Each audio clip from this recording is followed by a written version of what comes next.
Watch this.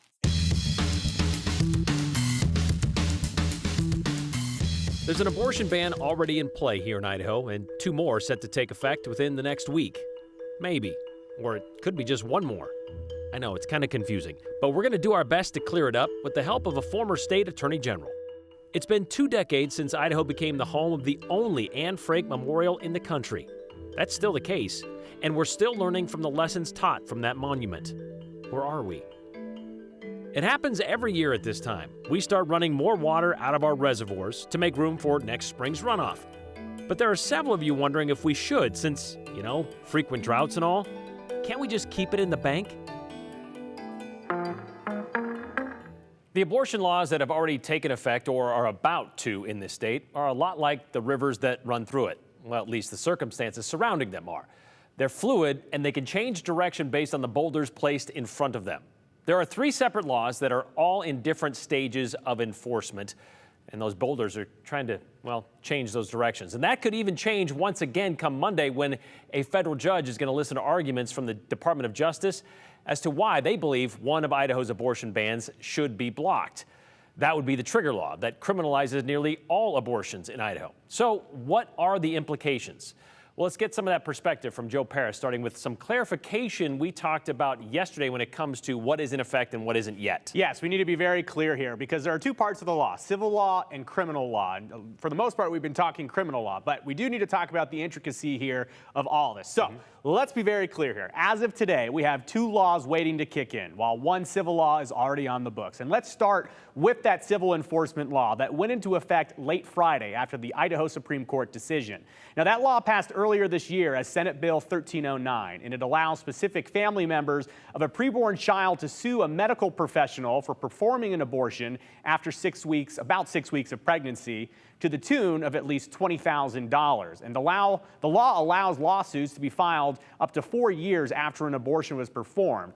And this is enforced by the courts, so it's not to be confused with the criminal abortion laws. So what about those other 2 trigger laws? Well, on Friday of this week, the criminal 6-week ban on abortion goes into effect on the 19th, and that law was triggered in July after a lower court decision with the countdown clock of 30 days. Now, that law was paused by the Idaho Supreme Court for a time, but the pause, or stay, was removed on Friday. And the 3rd law we need to talk about, Idaho's essential ban on all abortions with a few exceptions, and that goes into effect next week on Thursday, August 25th. So for a little less than a week, Idaho will have a criminal abortion ban set at 6 weeks. Then next week, the law will reflect the trigger provisions.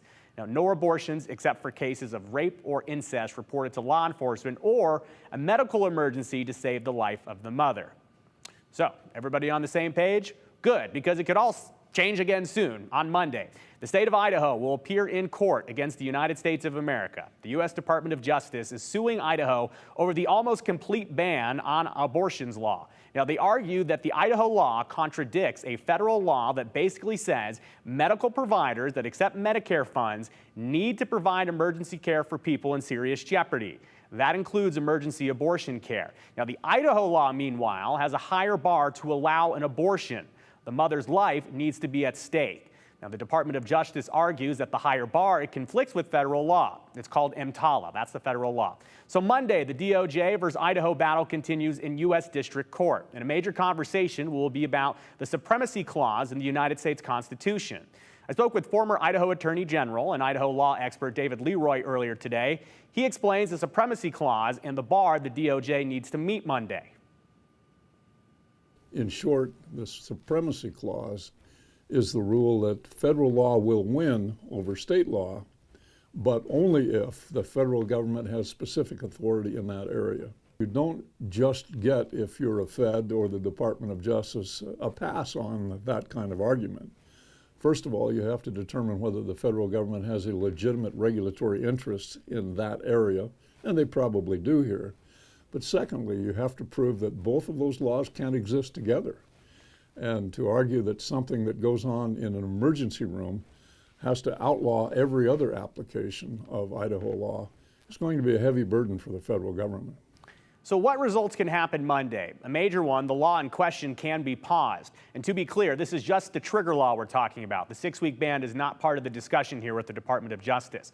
Now, Leroy details the possibility of the law being paused and why it may be tough for the Department of Justice to get this accomplished.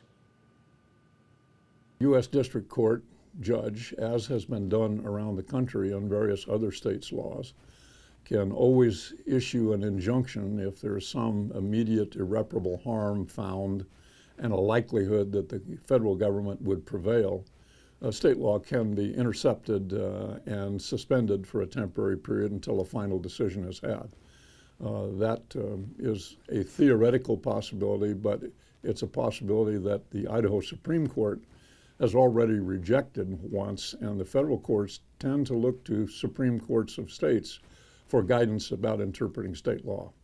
So that is where we stand right now on Tuesday. And to be clear here, if the Department of Justice gets the result they want, the 6-week ban would still be on the books in Idaho. And the Idaho Supreme Court, in the background of all of this, well, they will hear arguments on all 3 of Idaho's abortion laws coming up in September. So there's a lot to get through here, Brian, and there's a lot of nuance and a lot of intricacy. The bottom line here, though, is that regardless of what happens with the Department of Justice on Monday, Idaho will have at least a 6-week abortion ban criminally, and of course, as we talked about, the civil enforcement mechanism that allows family members to sue over an abortion, that's on the books right now. There are questions about how that would exactly play out, and we're in a situation where we're waiting and watching. As soon as we hear about a case, we'll have to follow it. So because of what the Supreme Court said on Friday, there are no stays on any of these laws right now. They will all go into effect as they are scheduled to do. One of them already in effect. And David Leroy saying because of that ruling, it's likely the federal court's going to say, yeah, we're not going to put a stay on this trigger law either. So that will likely go into effect on August 25th. But yet after that, there's still the 3 lawsuits that the Idaho Supreme Court is still going to have to decide if these are even constitutional, plus the federal one deciding if the trigger law is unconstitutional. Right, and there's a lot to get through here, too, and a really good point that you made me think of. On Monday, the Department of Justice could kind of have a 50-50 win in the sense that the law wouldn't be paused, but that the U.S. District Court would allow them to continue to make arguments. Very similar to what the Idaho Supreme Court did back on Friday. I know at home this is probably very difficult to read through, so we're going to really aggregate all this information that we talked about for a story on our website. That'll be there later this evening, ktvb.com. And like we said, weekly things change, so keep you updated. Thank you very much, Joe. All right, it's official. Idaho's lawmakers are getting sent a bill for $321,000. Today, the Board of Examiners, which is basically a board of just 4 guys, the governor, the Secretary of State, the Attorney General, and the state controller, well, these guys examine all claims against the state and decide who gets paid and how. Today, they approved paying the state's legal fees, and those legal fees stem from a lost lawsuit about trying to keep transgender people from changing the gender marker on their birth certificates. It was a law passed in 2020, but it was later deemed unconstitutional by a federal judge because, well, it violated the Equal Protection Clause of the 14th Amendment, something Idaho should have realized since 2 years earlier when the state tried to do something similar. A federal court made it clear, well, they couldn't do that. So there was precedence, yet Idaho tried to sneak the 2020 bill through. They lost the lawsuit, and last week the judge ruled they must pay the winners legal fees. Where that $321,000 will come from, either from the Constitutional Defense Fund or through a supplemental budget request, that will be decided by the state legislature. And that decision won't happen until at least January, when the legislative session gets underway. But certainly lawmakers have a lot of decisions to make when it comes to money, because as of last month, Idaho is sitting on a record $2 billion budget surplus. And according to the Division of Financial Management, there will be another $6 billion coming in from taxes over the 2023 fiscal year. That time frame runs from July of this year, last month basically, to June 30th of 2023. That is more revenue than this state has ever had to regulate. So what to do with all that money? On Friday, Governor Little put out a statement saying, in part, the legislature and I, well, we're committed to more education investments and, of course, tax relief on top of the historic steps we've already taken to support schools and cut taxes, he said. However, nothing can be done with that money at the moment because it's up to the legislature to decide what to do with it. Like a lot of things, that's their job. They decide the budgets of the state. And that won't happen until they're back in Boise for the start of that 2023 session in January. Unless the governor calls for a special session, a suggestion that is not out of the question, according to what the governor's office told us today. Late this afternoon even, Governor Little told the Associated Press It could even be a special session to talk about how to deal with record high inflation. Well, seeing if it doesn't work itself out, that is.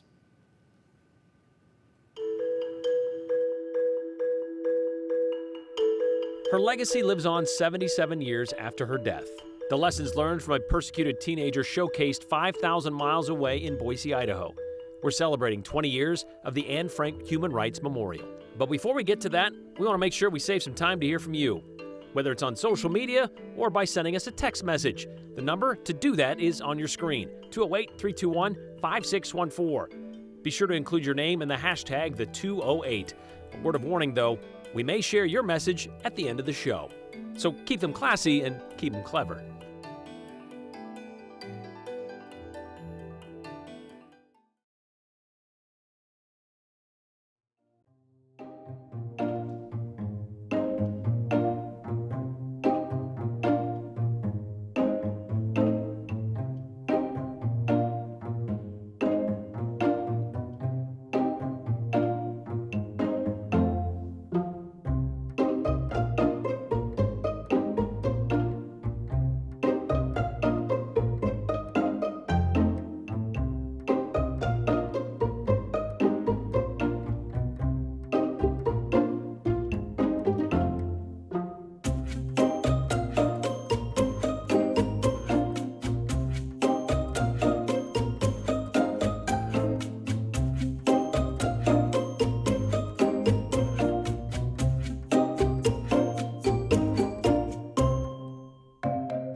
Yes, the stones and the statue might be complete, but our work is just begun.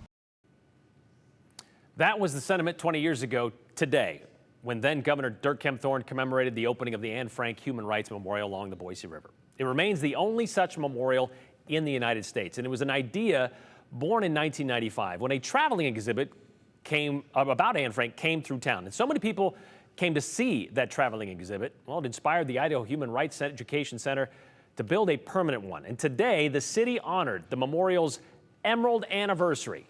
There were a few dignitaries in attendance, and of course a small crowd, as you can see there, to again ring in the 20th anniversary of this memorial. And ceremonies like this, well, they're great. But for those who stop by on just a, normal Tuesday, the real impact can be felt by spending some time exploring the whole memorial and getting a reminder, despite the evil that spawned the need for such a memorial, there's still a need to believe most people are still good at heart, in the heart of downtown Boise. This is a milestone moment for the Idaho Anne Frank Human Rights Memorial. Today we mark 20th anniversary. More importantly, though, of how important the place is today. I think it's beautiful and heartbreaking at the same time. It shows both the fragility of our own selves, but the beauty and strength that we can have in humanity. We recognize that the memorial is not a Holocaust monument. Anne is there as a reminder, as she so captured in her diary, what happens in a community when there are members who are targeted, when they have been deemed the other, marginalized and demeaned within a community. The memorial wraps its arms around Anne, and now she feels safe to come out of hiding. That's what we need to be as a community, as a state, and as a country, where we can embrace one another, coming together, and bring those who have been marginalized out of hiding. It's nearly an acre, a garden of statues and stone. Let's read this one. It's Jimmy Carter. But what stands out are the quotes etched into them. We become not a melting pot, but a beautiful mosaic. Different people, different beliefs, different yearnings, different hopes, different dreams. So it's saying we're all different, right? One of the quotes that reminds us, those who cannot remember their history are condemned to repeat it. Are we repeating elements that we thought we had defeated? These are reminders that maybe our history is not done, that the work is not done. And that's what today is about for us. Marking and celebrating 20 years, but also acknowledging there's more work to do. Our goal is that we learn from history so that it becomes our guide for our actions in the future. You guys kind of see a theme with all these? And it's about teaching those lessons What are they all kind of talking about? to our future. Yeah, it's kind of, you're right. It does have a kind of theme about kindness and listening, huh? Maggie Eben brought her kids here for the first time. Because human rights and kindness are important. Remembering what happened, but remembering that kindness can change the world. And that you have to have empathy and understanding of what other people went through so you can truly understand other people. So I like to believe that the memorial for all of us in the community, it calls out our better angels. Where will we as a community, as a state, as a nation be 20 years from today? I hope we continue to learn from it and grow and make progress to welcome others to our communities and understand our shared experiences and where it's different and where we can express kindness. I hope it grows.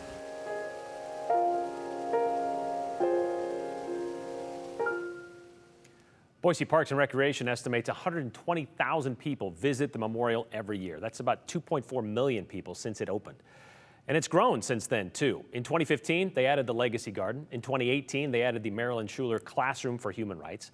And this fall, the Wasmuth Center for Human Rights, which is what the Idaho Human Rights Education Center became, well, they plan to build a new $3 million building dedicated to human rights education. And they plan to put it right next to the memorial.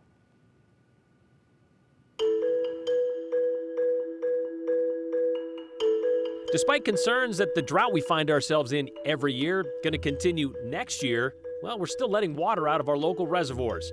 And that's got some of you up in our DMs asking why. Speaking of that, our DMs are always open. Send us a message anytime to the number on your screen, 208-321-5614. We'll take your questions, your comments, and even your criticisms. All you have to do is make sure you include your name and the hashtag #the208.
You know, Bree mentioned this a couple of weeks ago. Typically the end of July, the hottest time of the year here in southern Idaho. But after looking at that 7-day forecast, someone forgot to tell Mother Nature, of course, because we are about to break Idaho's all-time record for the number of 100-degree days in a single season. Last night we got an email from Natalie asking, would it be possible to add a reminder to the newscast to not walk our dogs in the heat of the day? Take your shoe off, place it on the ground for 5 minutes, your foot, I'm guessing, not the shoe, and see how it feels. Not so great. So why put your pup's paws through that? Take a walk early, late, they will appreciate it. So you bring up a good reminder, and we asked meteorologist Bree Eggers for some tips on this and how to recognize when it's too hot for your four-legged friends to be outside and on that pavement, the asphalt, all of it. Brian, did you ever go to the old water park, where the Y is now? I did not. Wild Waters. But sometimes all I have to do is walk out on my back patio But then barefoot. you know, yeah, exactly. So, you know, as a kid, I was always dodging from like one puddle to the next one to the next one. Yeah. So not just the paws of the pets, but also the little toe beans of the kids too, or even yourself. If you're heading out barefoot to water the garden in the evening time, it can get quite hot. So tomorrow, our air temperature 102, 103, but it's very similar to today. The cement can get up to 154 degrees and the blacktop can be even hotter. So how do we know if it's too hot for the pups or the little kids that can't speak for themselves? Well, I've seen it, at least. I'm not a dog owner myself, but I do have 2 little kids. The 7-second rule is the way to do it. Put the back of your hand on said cement or asphalt, and if it's too hot for you in that 7 seconds, then it's too hot for paws. So yes, early in the morning or late in the evening is the best time to do those walking without any of the booties or shoes for the kids or flip-flops. That would be my choice. We are at 101 degrees so far for the day. I don't think we'll tie or break a record, a daily record for today, but tomorrow we could tie or break a daily record for the day. So today a triple-digit day that takes our tally up to 19 in case you're keeping track, and tomorrow expected to be 20. And also just worth mentioning, Brian, I was checking out Twitter and Salt Lake City Airport says they are at 100 degrees now, which actually breaks their all-time record of the most triple-digit days in a season with 22 so far this year. It's a sure sign summer is winding down, with Lucky Peak Reservoir drawing down. The yearly process started Sunday with more water being released into the Boise River. So over the next several weeks, you'll be able to see the water levels at Lucky Peak drop 1 to 3 feet per day. And that might be a bit worrisome for those who are looking further ahead, like to maybe next summer. Jim Price asks, why are they letting excess water out of Lucky Peak? If we have another rough winter, we won't have any water next year. Seems to me we should be saving that water. Well, according to the Bureau of Reclamation, who manages Lucky Peak Reservoir, despite it being nearly twice as full as it was this time last year, thanks to late spring rains and snow, this really isn't excess water. And releasing the water now is about balancing the water in the 3 reservoir system. That would be Anderson Ranch, Arrow Rock, and of course Lucky Peak. Letting some out now will help make room for next spring's thaw and possibly help avoid future flooding downstream. Okay, so why drop the water level so soon? I mean, don't we have like 7 months before we have to worry about next year's thaw? Which is what Anna from Caldwell wants to know. If the reason to draw down Lucky Peak is to provide winter storage room, wouldn't there be plenty of time after Labor Day to do that? Why now, before summer is over? Well, every year, water managers time these yearly drawdowns, Lucky Peak, about 6 to 8 weeks before the end of irrigation season. This year, that's expected to happen the end of September, which is why they're doing that now. Once that ends, they say there are really no other opportunities to do the drawdown for the rest of the year. That's what they tell us.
I got it.